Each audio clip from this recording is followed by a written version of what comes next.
Good morning. Morning. In this series of talks, we are discussing the development, the evolution of Reformed Protestant political thought, our tradition.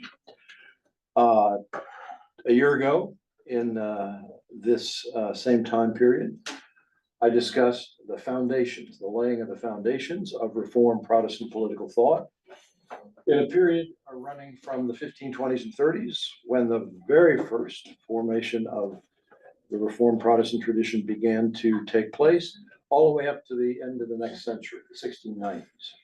That's the time frame for the laying of the foundations, as I've characterized it. A very, very fertile time period in the development of very serious reflection on politics, treatises, all kinds of theological writing on the topic. And of course, you had the patriarchs, the true patriarchs involved in this. Calvin and Beza and Zwingli, and then on into the next century, the Puritans, John Winthrop, John Cotton, all of those people are part of the laying of the foundations. In the next part of this series of talks that I'm giving, these series of classes, I'm discussing this year the next phase in the development of Reformed political thought, which runs from the 1700s, the early 1700s, through the 1850s and 60s, the time of the American Civil War, about 150 years. This is a period in which something very important happens in the evolution of this tradition. And that is the ideas, which were pretty well taken for granted, a kind of, I'm tempted to say, consensus developed in that early period. They worked it out, sort of treatise after treatise, argument after argument. They developed a kind of consensus. That's the beginning. And then they have to face, in the next phase, new circumstances, new situations. And that's what this series is about. That is the adaptation of that inheritance.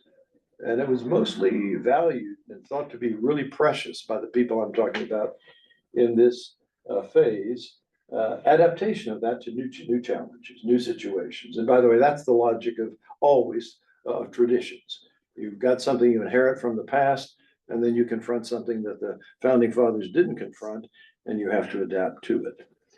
Last week I talked about something that is, and in discussing this, I'm going to be focusing on a few big developments, really major developments that take place in this time frame I've discussed, which almost require sort of rethinking.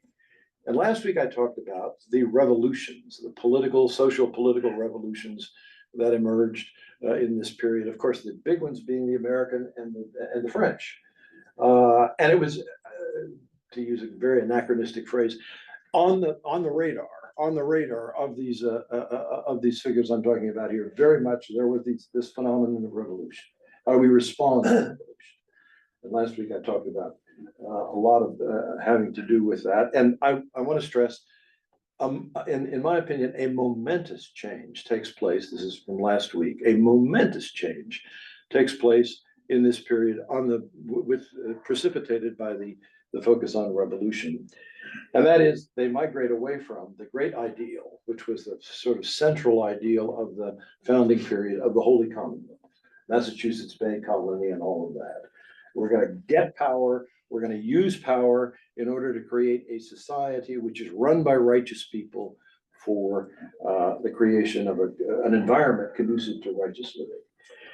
You move away from that, beginning in the American period, to an embrace of the idea of religious liberty as a righteous cause. Religious liberty as a righteous cause. And I hope you can sense that's just an enormous change. And frankly, the Americans in particular, the people who were laying the foundations of the American Republic, they were kind of pioneers in all of that. I've talked about Witherspoon last time. Now, next big topic to talk about for this installment today is democracy. The emergence of democratic politics as a viable option for not just little communities, little small republics, but large nation states. They have to respond to what I'm going to be characterizing as a democratic surge in this period. And the obvious big question is, well, once again, how do they take their own inheritance and respond to this development. Let me start with a brief, very, very brief summary of what could be a long, long talk in and of itself. I'm using the term democracy in the most basic and elementary sense. The most basic and elementary sense. It is, as I think most of us know now, especially after the ferment of the last few decades in our own country, that it's actually a complicated idea, democracy. What do we mean by democracy? And there are debates about that and different tendencies and so forth. But in its most basic sense, democracy means rule by, I'm going to go back here to the ancient Greeks, rule by the many, rule by the hoi polloi, rule by the ordinary man and woman, not woman, but yet ordinary man, ordinary man, as opposed to what? Rule by the few, rule by the few, and typically it's an oligarchic or an aristocratic few. So in the ancient world, and that's to some extent where we get the idea of democracy, the Athenians in particular, democracy was a political option, a political possibility, if you will, which was realized in certain city-states, but not others, especially Athens. And it was known, this is the sort of the meaning of democracy, ruled by the demos, ruled by the vast majority of people. Or let me just, to sort of accentuate the point, ruled by the ordinary people in contrast to the extraordinary people. The ordinary people in contrast to the extraordinary people, some elite, defined by virtue or defined by education or defined by wealth, some elite. Now, I want to just state an enormous historical generalization here in about 5 sentences. And not really spend much time talking about it, except to stress to you the importance of this as background to the thing I'm going to be discussing this morning. For most of recorded Western history, democracy was viewed as a bad idea, at least by people who wrote and thought about these topics. I hope that's not a newsflash to anybody in the room, but it is true. You go through and this is one of the things I taught, you go through the history of Western political thought, the people who really articulated some of the ideas, the basic ideas, which are at the foundation of our own tradition. Again and again and again, they looked at democracy as something which was a kind of a stupid idea, really a stupid idea. And the logic of their sort of dismissal of it was the following. Well, if you've got extraordinary people, why would you want the ordinary people in charge? It's just that simple. Now, I know in this room in particular, if I gave you a chance, there would be pushback to that proposition, but that was just taken for granted. And it was taken for granted, I want to stress, by lots of people who were Christians. Indeed, I think it's fair to say that for much of its history, Christianity in the West was not, at least explicitly, democratic at all. It was not democratic at all. It was a kind of legitimation of various kinds of elite rule. Bruce, is it theocratic in some way too? It can be all kinds of, you name it, military, empires, all kinds of possibilities. But the key point is, let's make a division between rule by the few and the many. And going down through the centuries, the Christian thinkers, and they were not the only ones who were involved in this. The Christian thinkers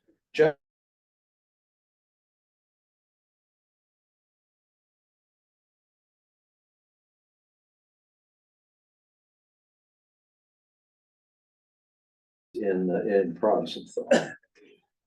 So, long history of suspicion of the democratic idea, to put it mildly. Still, one other way to put this is to say, for literally centuries, to call somebody a Democrat is a kind of slur, roughly equivalent to either communist in our environment. We can say he's a communist, or he's got communist leanings, or even just that he's kind of a wacko, even more in that vein.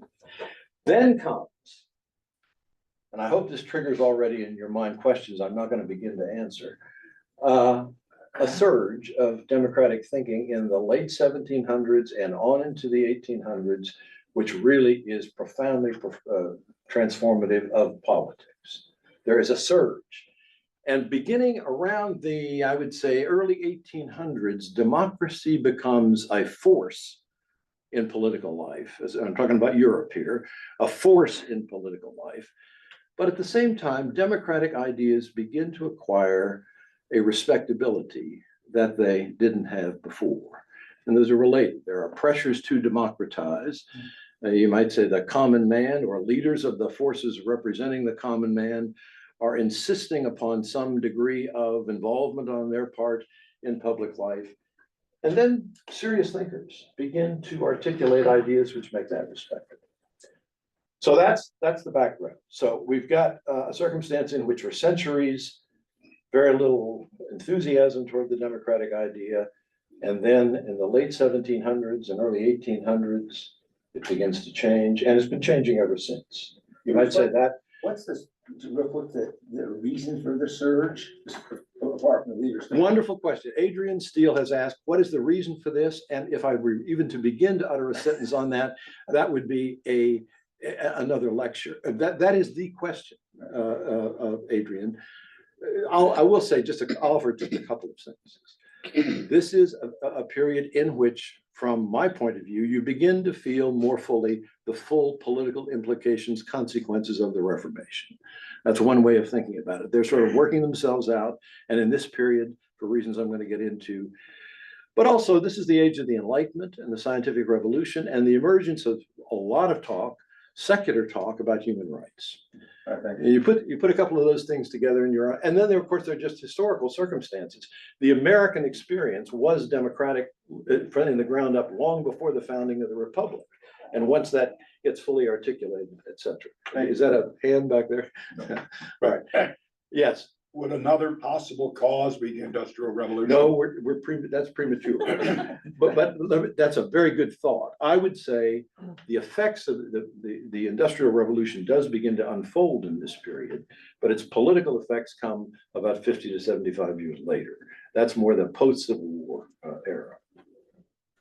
Now, eventually, I'm going to talk about the Reformed Protestant response to this phenomenon.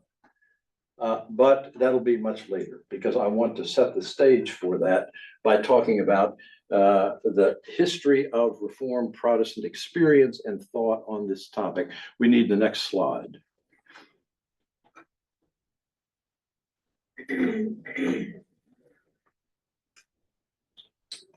All right. I'm going to talk about the history of Reformed Protestant thought in this phase of my presentation this morning in two parts. I'm going to talk about the evolution of Reformed practice and thought in the period leading up to this democratic surge. And then I'm going to talk about the emergence of the Great Awakenings, very important development in American history and to some extent English history and even European history. The Great Awakenings and the emergence of modern evangelicalism as a sort of quasi-political development. All that as background, and eventually I assure you, get back to the response to the democratic surge. I want to characterize Reformed Protestantism as a movement which is drawn slowly, directly in the direction of democratic aspirations. Not at the beginning, but over time. I've got a series of things up here. First of all, let me talking about the example of the German city-states, the Swiss cantons, the Dutch Republic, the Puritans in Old and New England. That's you might say, if you want to understand the practice of Reformed politics in this era, those are the cases that you go and look at. Quite apart from the books, just what do they do in practice. And there's a kind of consistency running through all of that, which I hope, even just to mention the things I've mentioned, will to some extent conjure up a certain image in your mind. These are places in which there was a strong insistence on some degree of self-rule, self-government. The city-states had a kind of Republican draw, Republican government. It's not democratic yet, but it means that there is a significant portion of the population, males, property owners typically, who are demanding and having some role in public life. And there are elections, regular elections. In all of these places, there are elections take place. From our point of view, probably too many elections. In Massachusetts Bay Colony, for example, a public official had to seek re-election every year. It was just, and of course, that's related to what I talked about last time, the accountability factor. These are places in which, and they were identified as such at the time, in which there was a strong pull away from any sort of autocratic politics, ruled by a prince, for example. And occasionally, when one of these Swiss cantons would be taken over by a prince, there was a sense that's illegitimate. So the first thing to note about Reformed practice is there was a kind of proto-democratic quality to it right from the beginning. Calvin's Geneva, for example, it's sometimes characterized as a theocracy. That's a bit of a problem because there were people who were not very committed to the reform cause, who were active in politics. And it clearly was a society in which there were elections and city councils. Calvin had to deal, for example, constantly with some, I'm amused sometimes to read about these accounts. He was of course hired by the city fathers to run the Reformation in Geneva. He had disagreements with them, and there were constant push and pull back and forth with the city council and the ecclesiastical authorities. So the first thing to bring up here is a sort of long pattern going over a century and a half of participatory, I would say participatory politics. Not, to be sure, expansive franchise, but participatory politics, and the opposite of autocratic politics. You look like Just quickly, did it also conjoin with the rise in ownership of private property? That this land is not just the king's or the counts, but those powers. I think so, Jack. I think so. These are, and by the way, that it's a related topic to some of the other things I'm going to be talking about. The availability of property in modest amounts is really important to this. I mean, that's one of the great themes of the settlements in America.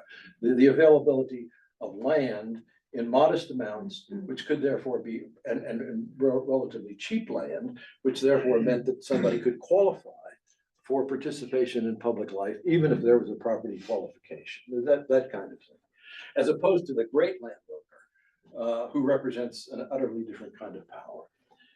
Secondly, related to this practice, this history of, shall we say, participatory politics, is a definite theoretical sort of complement to that, which is anti-monarchical.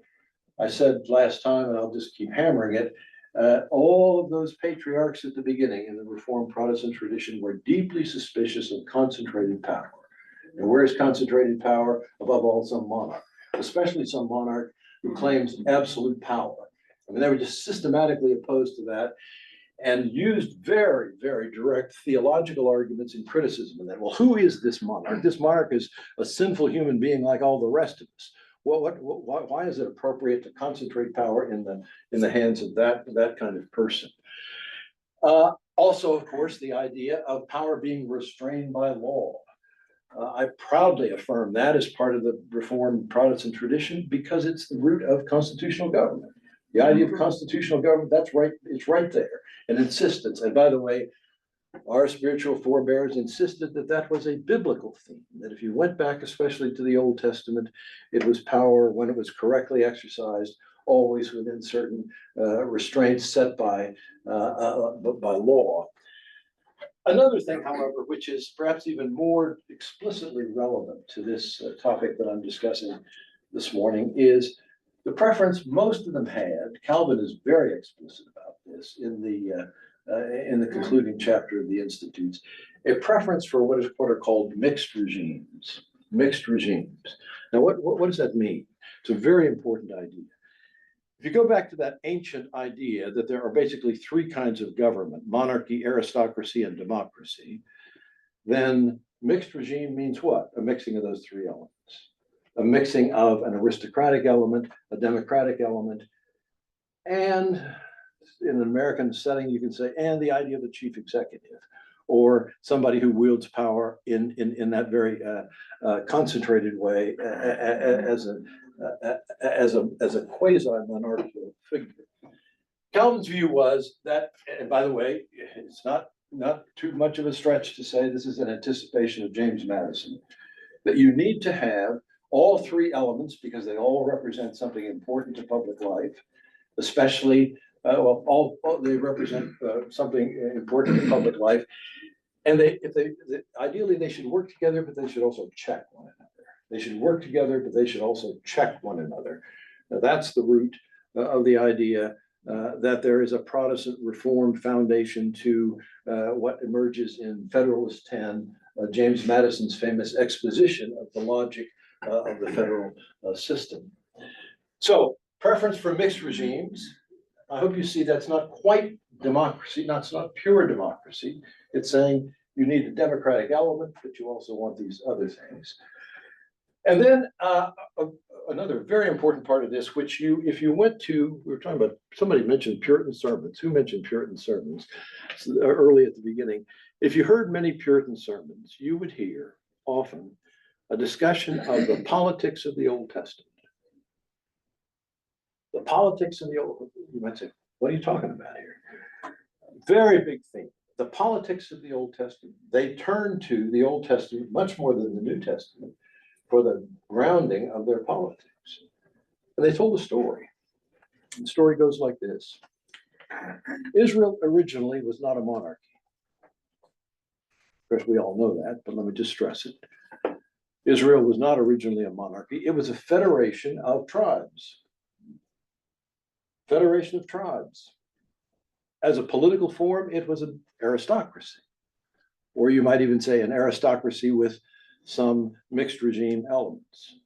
But it was not ruled by any one person. That's the beginning of the story. You know, coming into its formation, Israel is not a monarchy. And by the way, many of these preachers would say, and it was not a monarchy when so many other societies around them were monarchies. And then Israel, mainly for pragmatic reasons, says, we want a king. You know, we all know this story. Want a king. And the response of Yahweh, no, that's not a good idea. So there was resistance, you might say, from the sacred source to monarchy. But Israel insisted upon having a monarchy, and God relented, and Israel got a monarchy. And at the beginning, that worked out pretty well. And then, didn't work out well. It was a source of idolatry. It was a source of corruption. It was a source of imperial ambitions on the part of Israel. I hope you're getting the sort of the drift here.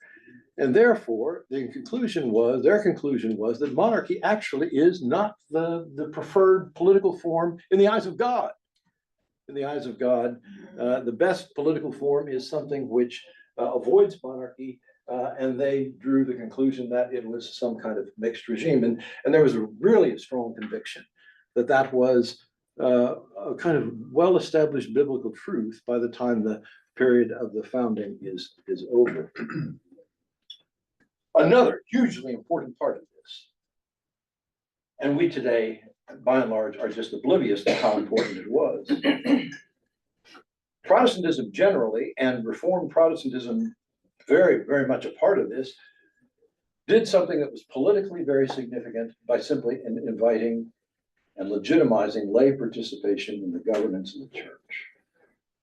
Just think about that. Lay participation in the governance of the church. I had some friends at Georgetown who were kind of interested in, these are sort of, shall we say, liberal Jesuits who are very interested in how Protestants organize themselves, and many of them were particularly interested in how Presbyterians organize themselves, because they looked upon Presbyterians as kind of having a sophisticated governance structure of their own. And I remember a conversation over lunch one day with one of these Jesuits who was picking my brain on how does it work, and how does it synod, and how does a synod relate to the General Assembly, and of course one question they always wanted to answer was, well, what's above the General Assembly? And of course the answer is nothing's above the General Assembly. And that puzzled them and kind of worried them for, maybe I'll get into that in days to come, talks to come. But many of them were very kind of almost envious of this. But then one said one day, we were talking about this, and he said, do these elders actually participate in the discussion and deliberation on doctrinal questions? I said, yes. Oh, really? Really? And then the next question was, I just thought, sort of, are they qualified? Are they really qualified? And I said, well, at the beginning, absolutely they were. And that was a big point, of course, about elders, was that elders were people who were truly learned, especially on scripture. And that was kind of part of their qualifications. And his later question was, and fortunately, this was the end of the lunch. How's that working out? But at any rate, I hope you sense this is one of the politically important parts of the Protestant legacy, if you will. Because once you invite people into governance of the church, and you have got a high idea of what the church is and what its importance is, it's not much of a jump to say, well, those same people should be invited to participate in public life as well. And that was one earlier I was talking about in response to Adrian's question, the ripple effects of the Reformation. It's here. You keep doing that more and more, generation after generation, and things begin to change. And then finally, let me just stress here, this, so we say trend that I hope you're seeing develop as I discuss this, was in sharp contrast to much of the rest of Christian thought in this period. This is a pull in the democratic direction. It is proto-democratic in the sense that it is anticipating, you might say, a full embrace of democracy. It's in sharp contrast, especially to Catholic thought. And by the way, that's not a small point, because the Catholics, until the end of the next century, the 1890s, are on principle opposed to democracy in the civil realm. I'm not talking about the church. They're opposed. And the thing that eventually draws them around is the need for Christian democratic, i.e. Catholic political parties. But those parties have to establish, in a great battle with the Vatican, their legitimacy in public life. Now, it's so different in the Protestant world. And by the way, Lutherans, for the longest time, had a very strong appreciation of the value of autocratic power, especially in Scandinavia. Autocratic power, which, in their view, was being benignly used by Lutheran princes. And I want to jump all the way to the 21st century, and I would say, to some extent, to this day, you can feel that difference in the political culture of Scandinavia, different attitudes towards civil authority than this more critical attitude that you find in the Protestant Reformed tradition. I want to say just one other note about that, and that is that Roman Catholics, for the longest time, just unambiguously embraced absolutism, political absolutism, absolute power for the monarch as a good thing, as a desirable thing. You want kings who can wield power without a lot of constitutional constraints. That is just so different from this version of Protestant thinking that I'm discussing here. Kathy, let's go to the next slide.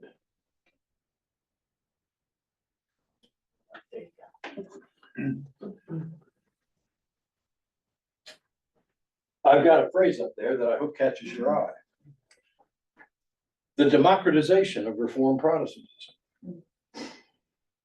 Well, you might say, if what I've just said is accurate, it's pretty democratic already. But not fully. Not fully. Political scientists sometimes draw a distinction between strong and weak Democrats. And the distinction is this. Strong Democrats are people who are committed to the basic principles of democracy as a matter of principle. As a matter of principle.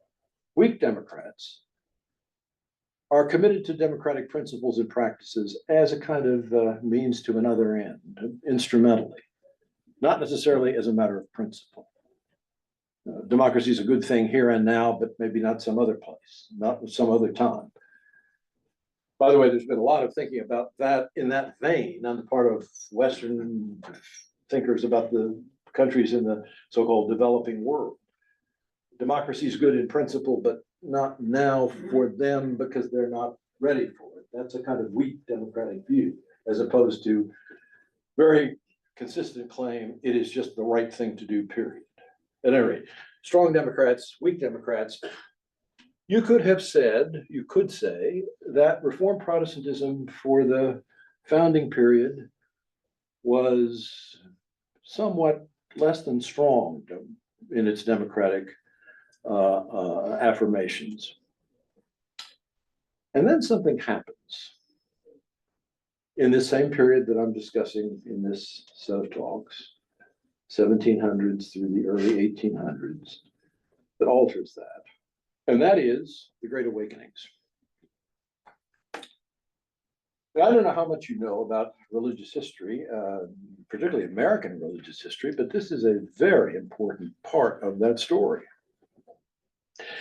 And in this period, the Great Awakenings, there were two of them of consequence in this period. One in the 1730s and 40s, 1730s and 40s, anticipating the American Revolution. It's not accidental. These awakenings take place. The earliest one, Jonathan Edwards was a part of. And then a later one coming after the founding of the Republic, early 1800s through about the 1820s, another great surge of religiosity, a great surge of intense religiosity. And it's from that whole development that we get a lot of the American landscape, religious landscape to this day. It's from that period that we get this term, as far as I can see, the first time it's really used in the way we use it, evangelical. People began calling themselves evangelicals. By the way, Witherspoon, very complicated figure, identified himself as both a man of the Enlightenment and an evangelical. So fascinating. How do you? Well, that in a way the story of that particular part of Reformed history. These people blending in a very complicated way evangelical ideas and Enlightenment ideas. But let me now say some words about the Great Awakenings, because they're just terribly important. And by the way, they're terribly important for understanding the history of Reformed Protestantism. What does it mean to be an evangelical? Terribly important question. Let me give you a couple of thoughts about that. One of the things it entails is, and this was not so characteristic of Reformed Protestants before this period, an insistence on spiritual rebirth as the foundation of true piety. Spiritual rebirth, as in born again Christian.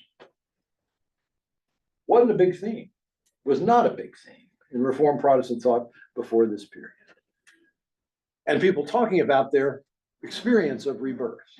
And let me speak of one particular example, a dramatic example outside the Reformed Protestant.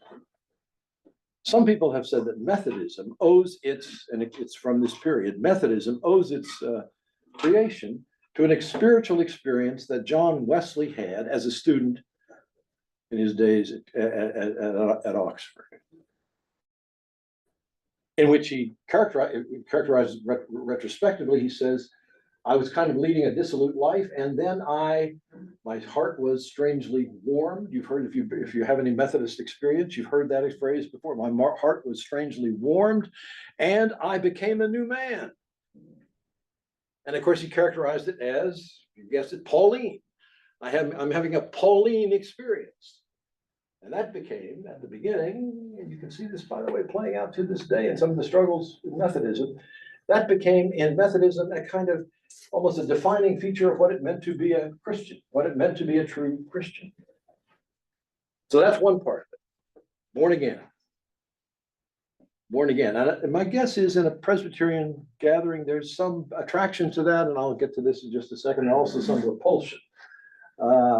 I certainly have never had a born again experience, and there are many good card-carrying Presbyterians who probably would say the same thing.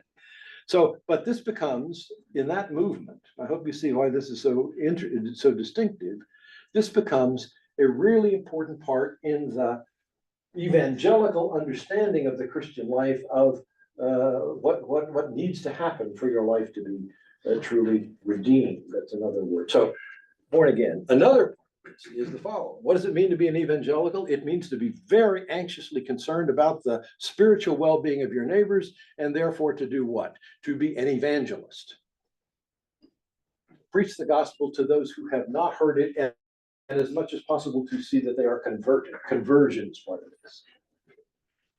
Rebirth, conversion, outreach, and by the way, evangelicalism then becomes a very dynamic force in promoting the missionary cause. I would say before that, Reformed Protestants were not terribly much drawn towards the missionary cause.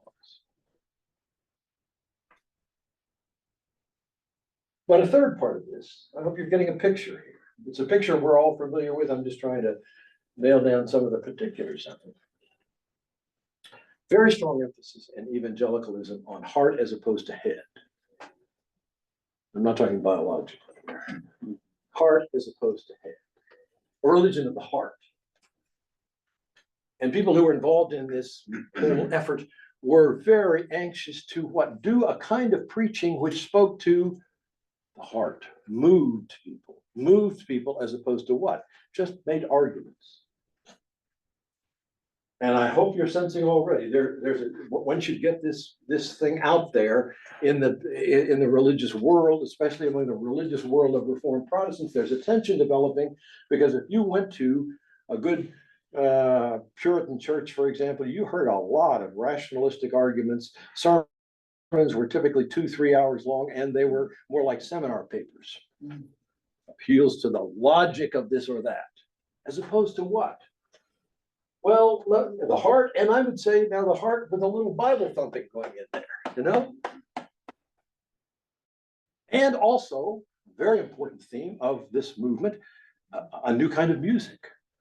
If John Newtaff were here, he could illustrate this at great length. I mean, this really is another important chapter in the history of the music, the hymnody of Reformed Protestantism, because if you're going to have this kind of appeal to the heart, you want music which what?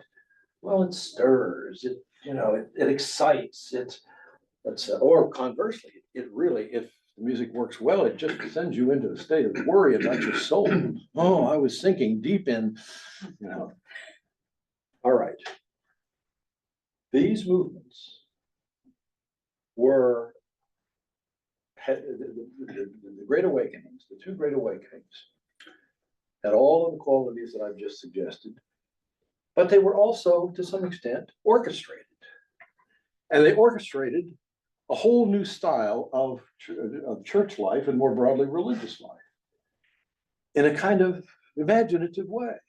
They were kind of an early manifestation of the thing we've seen more recently in evangelicalism, trying to find new techniques to reach out to people.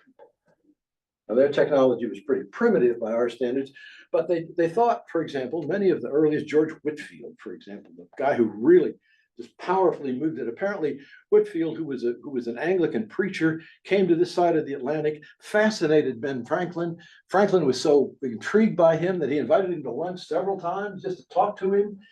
And at one point, Franklin says, Whitefield has a voice, people can hear him, 10,000 people can show up and they can hear him. I think there are certain people who have these booming voices. Whitefield, who'd had a little experience in the theater, was kind of theatrical in his preaching.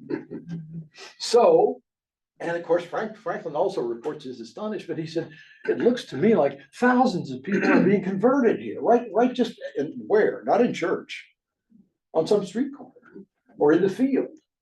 And this happened, of course, in Scotland and in England and a variety of different places. They were sort of rippling out these great crusades. That's what they became, like the Billy Graham crusade, great crusades, drawing people in the direction of what? Well, a new kind of Christianity. That's what it was. A sort of, I'm tempted to say a little bit cynically, a jazzed up kind of Christianity. It was not so staid and formal as Reformed Protestantism had been.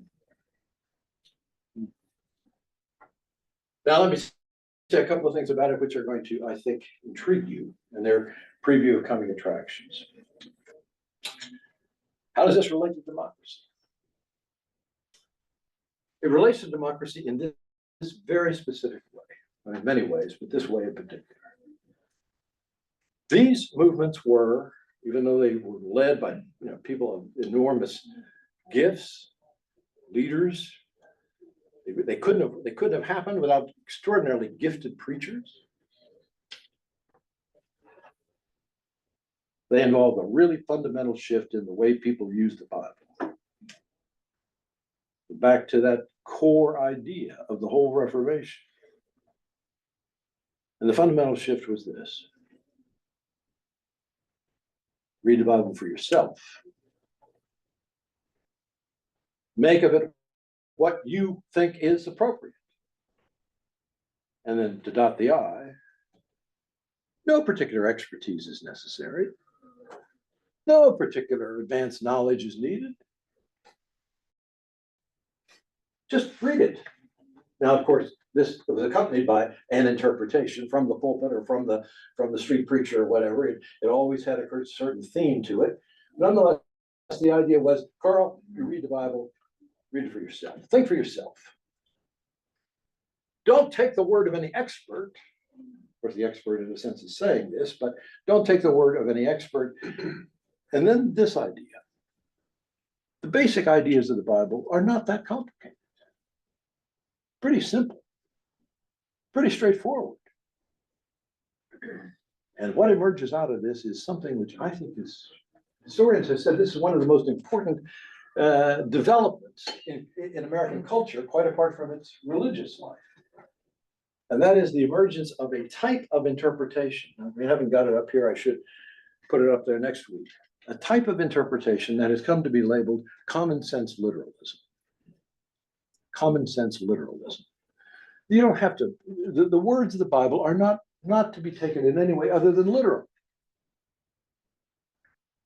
Now, I'm squirming up here because you can imagine words of the Bible, if taken literally, are maybe not the obvious right interpretation, I would say. But nonetheless, that becomes a theme. Common sense literalism about everything. About slavery. How did they avoid the obvious conflicts in passages in both the Old Testament and the New Testament? Great question. How did they avoid the obvious conflicts? Dancing around them is the answer. But I would say one other thing too. What they really meant by this is the Bible in its essential message is quite straightforward, even if they're kind of details that are complicated. If you follow what I'm saying, the basic message is need for sinfulness, need for conversion, need for grace, redemption is available, those sort of things. So central evangelical things. Now, the reason I want to say that's not quite the whole story is because this has implications for interpretation of slavery, interpretation of a whole other set of issues. But their claim was, if you just read it, focus on the essentials, it's not that complicated. Not that complicated at all.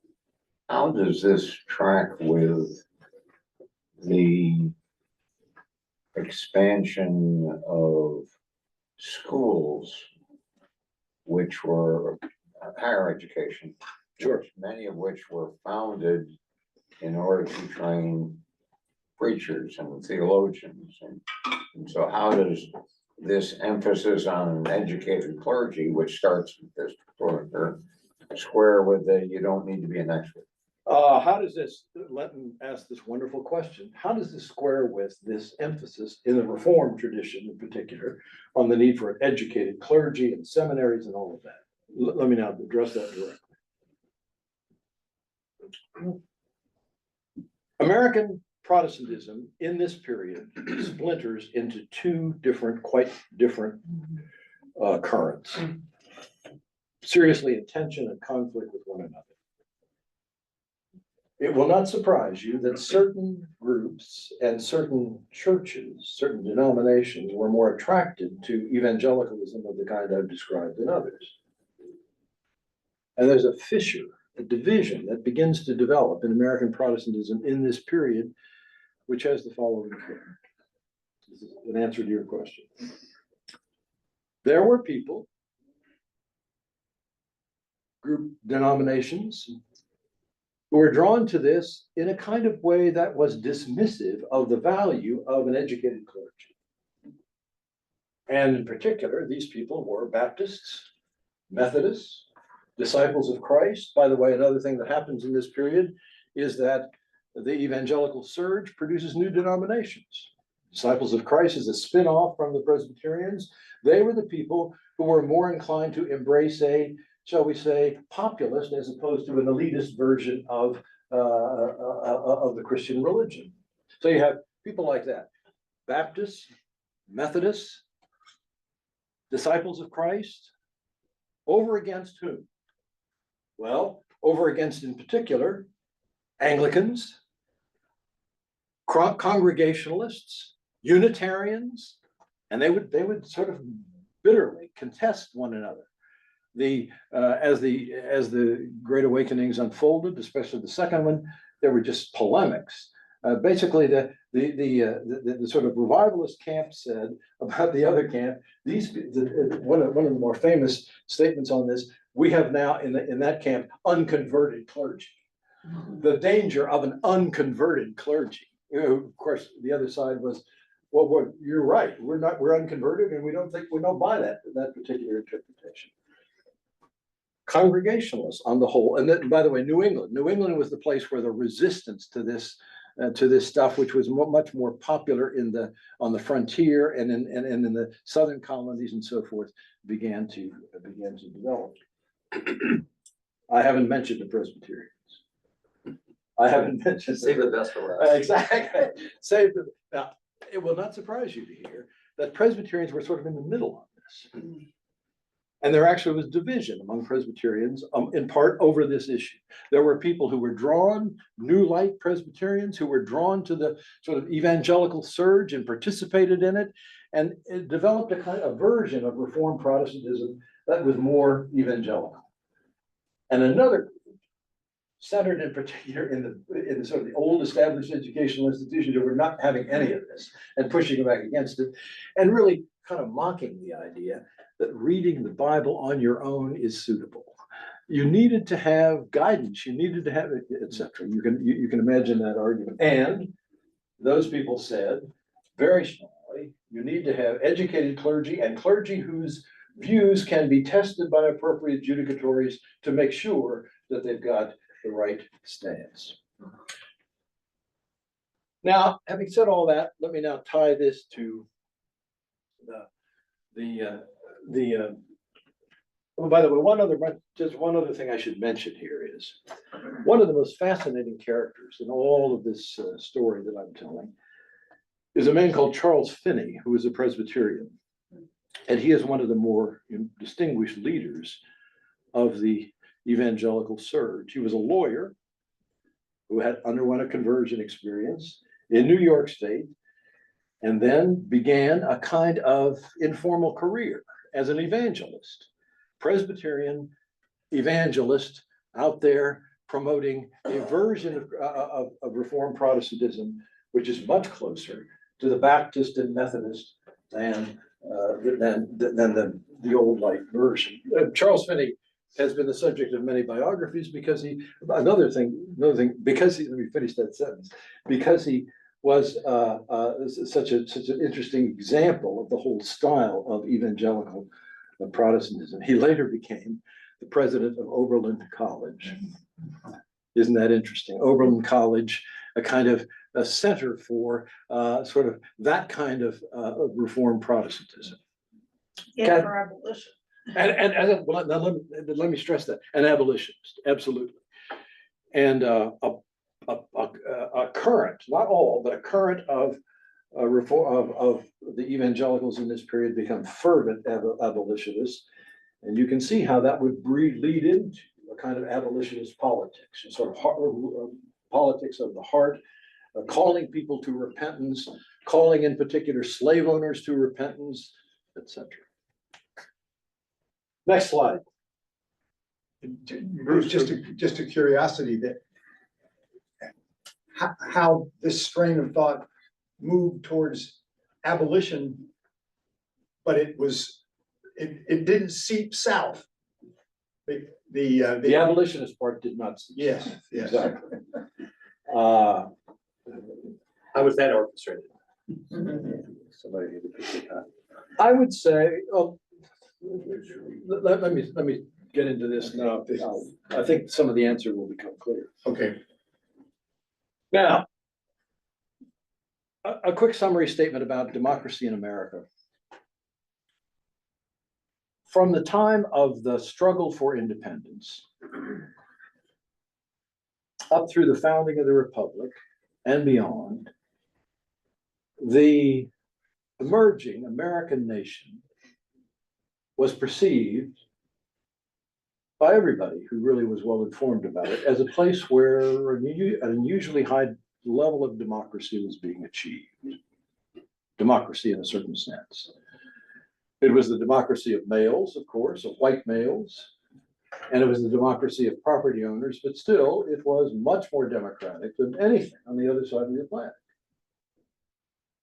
In part, that was because of ideals in the particular colonies. Each of the colonies, of course, you know, developed its own history as a colony, and then having a constitution that fed into eventually the creation of the federal government.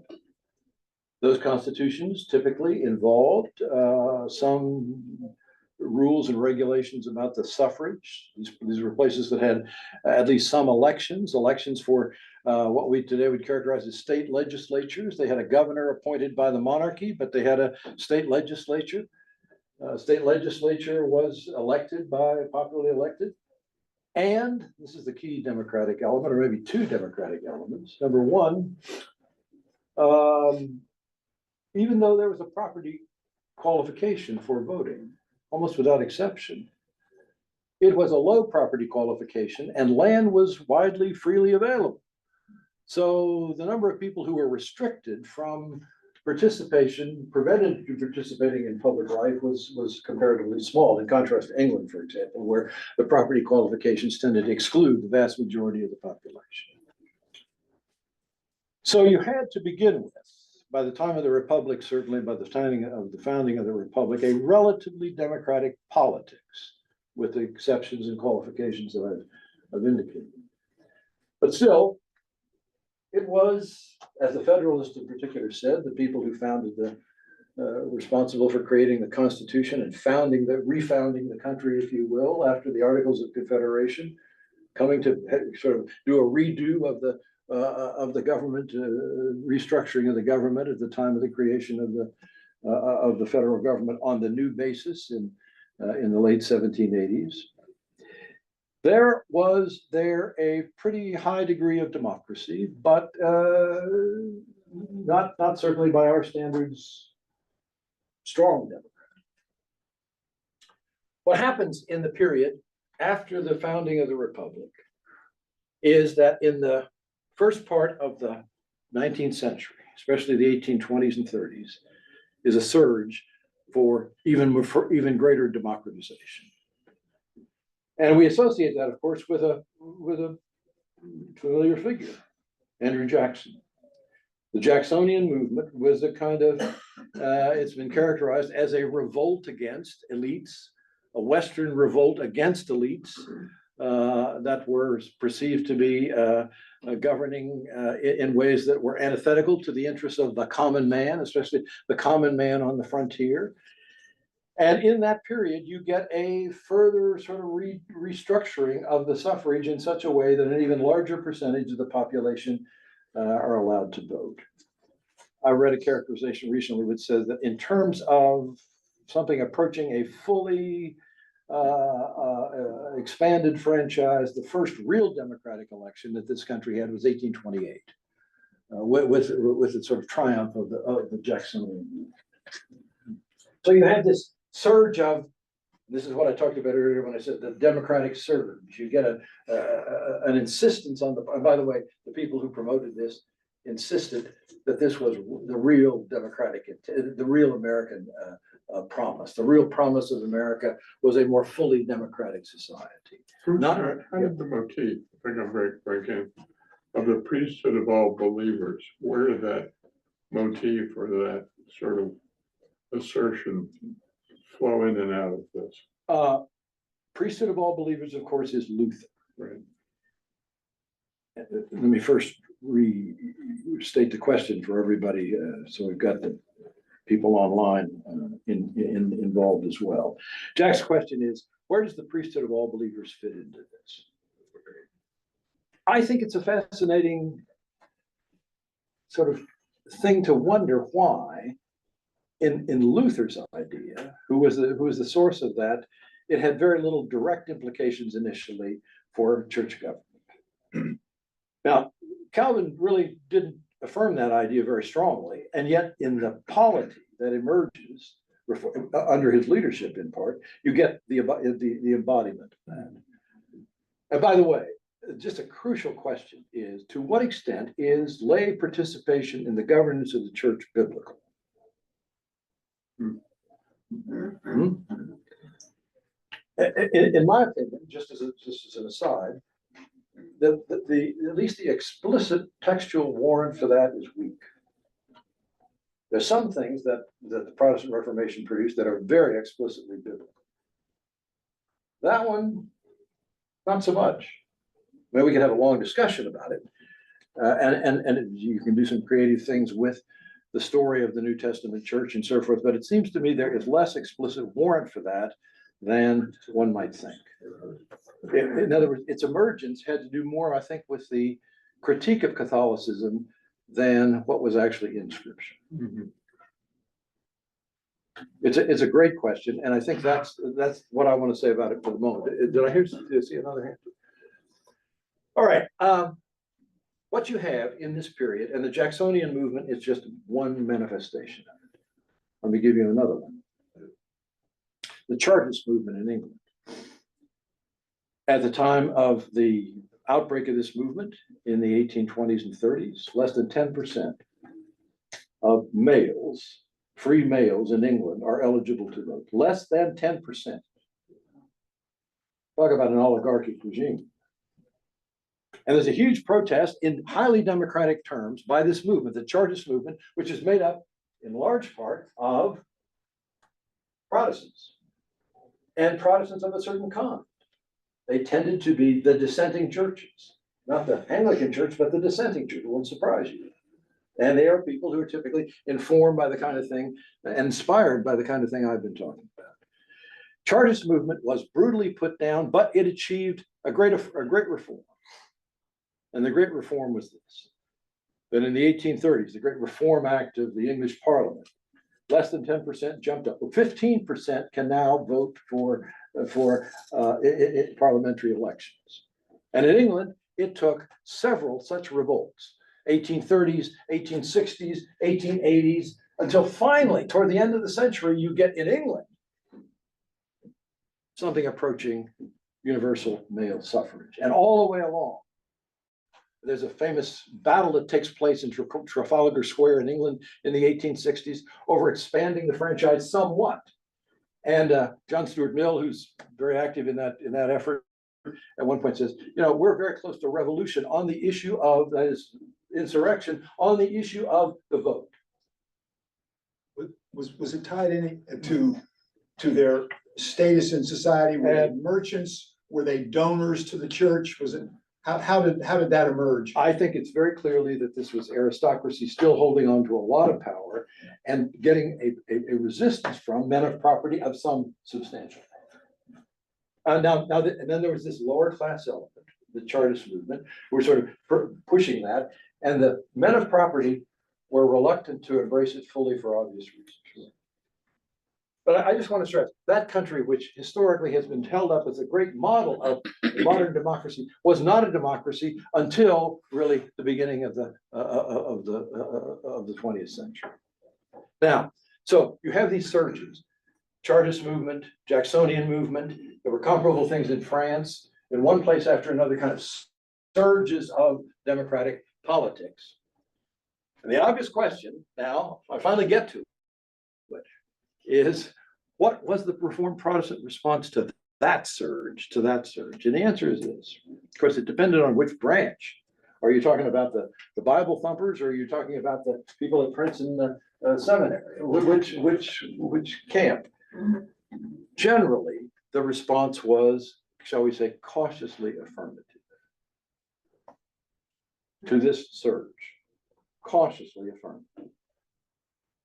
And I say cautiously for the following reasons, with very few exceptions. People in this particular world, that is Reformed Protestants, looking at this surge, said, okay, this is fine in principle. We think it's a good idea for the man in the street, the ordinary person, to be enfranchised, but with certain qualifications. And here are some of the qualifications. Not just everybody, not just anybody. There got to be certain qualifications for voting. Got to be certain qualifications for voting. Especially we don't want people voting who are illiterate. Or we don't want people voting who are barely literate. Preferably, we want people voting who have substantial literacy, substantial education. Indeed, that became one of the great sort of rallying cries of the people who, the next movement that really was the embodiment of what I'm talking about, the Whigs. The American Whigs in the first part of the 19th century really made a point of saying, we've got to have an educated electorate. And by the way, that's related to the point about education, both of you, I think, made, and we need schools to do that. So it becomes linked to popular education. Second, in church and politics as well, it is wrong to be disrespectful of expertise and the things that go with expertise. The educated voice has to play an important role in public life, and it should not be disparaged.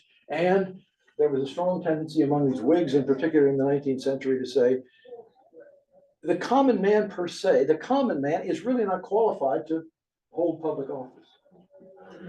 Yeah, let him vote. But the common man is really kind of ignorant and, you know, given to passions that are not worthy of public life. So as much as possible, we want our electorate to think of public life as an arena in which the choices should be among people who are worthy of holding public office. And a lot of emphasis was placed upon moral worthiness. Moral worthiness. It's important for the people occupying public office to be men of rectitude. I hope you see a certain, shall we say, critical view of democracy is emerging here. And finally, it will not surprise you to hear that the emphasis in talking about public life as well as the church was things need to be done decently and in order. Rules.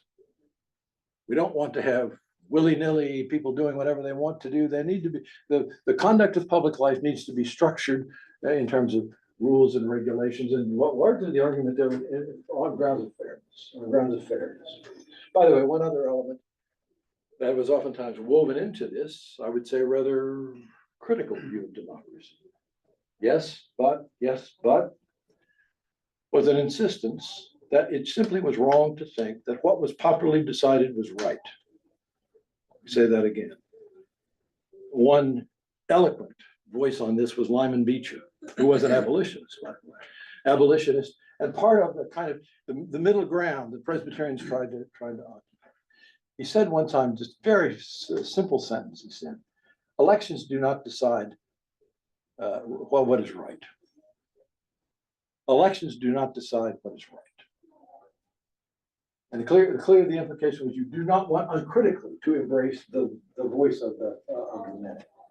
So what emerges, last point, what emerges out of all of this is what I would characterize as a significant sort of adaptation of that tradition that I talked about earlier to accommodate, if you will, the surge towards more democratic participation. But it's a kind of cautious affirmation, a kind of qualified affirmation, which is designed to insist that if the democratic, shall we say, project that is now playing out before our eyes is going to turn out well, it has to be done in a certain way. It has to be done in a certain way. And only if it's done in that way will it turn out well, in contrast to the dangers that are looming in it if it's done badly. Let me stop there. Questions, comments? Just fascinated with the use of the term decently in the last couple of weeks after Jimmy Carter's death, the word most attributed to his character, I think, is decent. Well, absolutely. And let me just say, this is not a small theme in Reformed political thought, especially in this period and thereafter. There's a consistent emphasis on what we want in our leadership is people of a certain character. Just again and again and again. Not a small point, not accidental.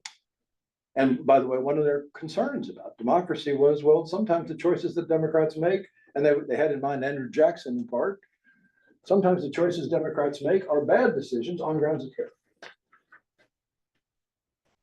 I want to just stress that that's not a small theme. That's a big part of the sort of rethinking of political.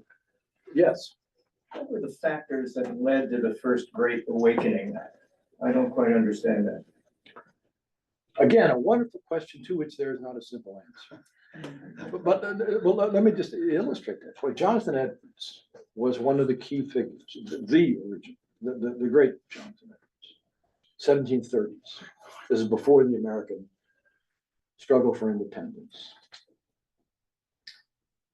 He experienced, as a pastor who apparently felt in Massachusetts, he felt kind of defeated as a pastor.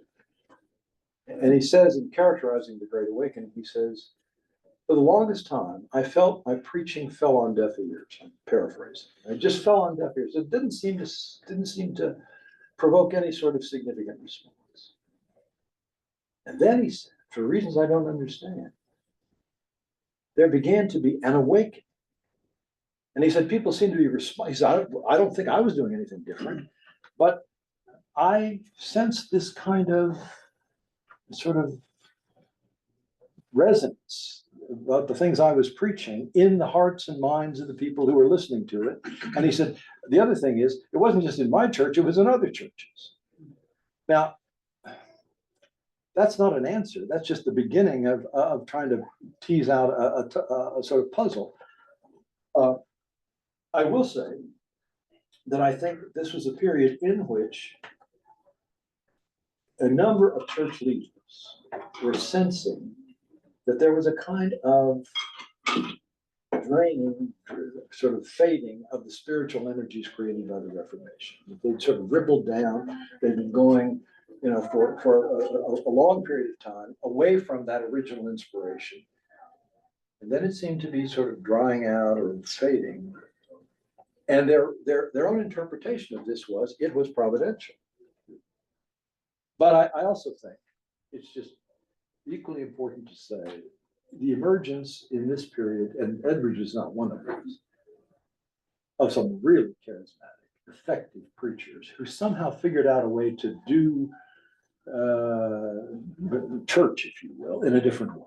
I mean, it's street preaching, and Whitefield, for example, he was itinerant. He would go from community to community, not in one place. He always encouraged people to, once they had been saved, to then affiliate themselves with a church. Once this began to happen, there was an organized effort to promote this and to get this thing going, and they had certain techniques. But that's not an answer to your deep question, and a fully adequate answer, and I don't have an adequate answer. There are people, for example, who want to attribute this to certain social and economic conditions. Maybe. I just think this is one of these very interesting religious mysteries. There's obviously a loss of some of the spiritual aspects of Catholicism that were missing. Yes. And this sort of filled that void in a way. It did. That's a very well taken point. I think there is a kind of there are qualities to Reformed Protestantism which are sort of exclusion. They drive away parts of religious experience that have proved to be important. Again, I have Catholic friends who are pretty renegade Catholics.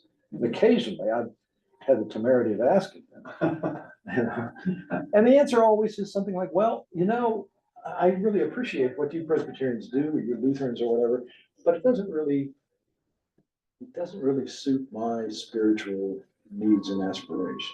So I think your point is very well taken, yes. Maybe we're gonna get here next week. I'm a little confused. My understanding of the last few minutes of your presentation is that our Reformed tradition was sort of, well, we're for great moral democracy, but in a reasonable fashion.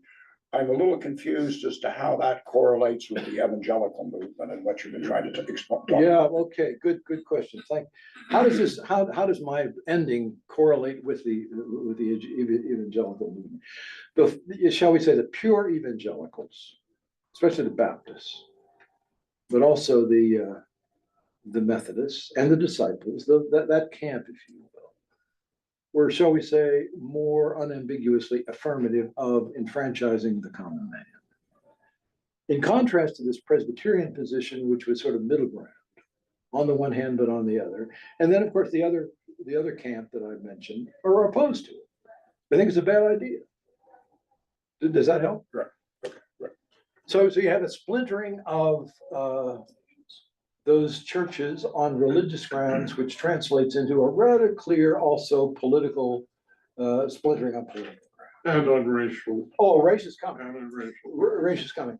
And by the way, preview of coming attractions. One of the great ironies of this is that the Democratic surge is accompanied by a surge of race. See you next week.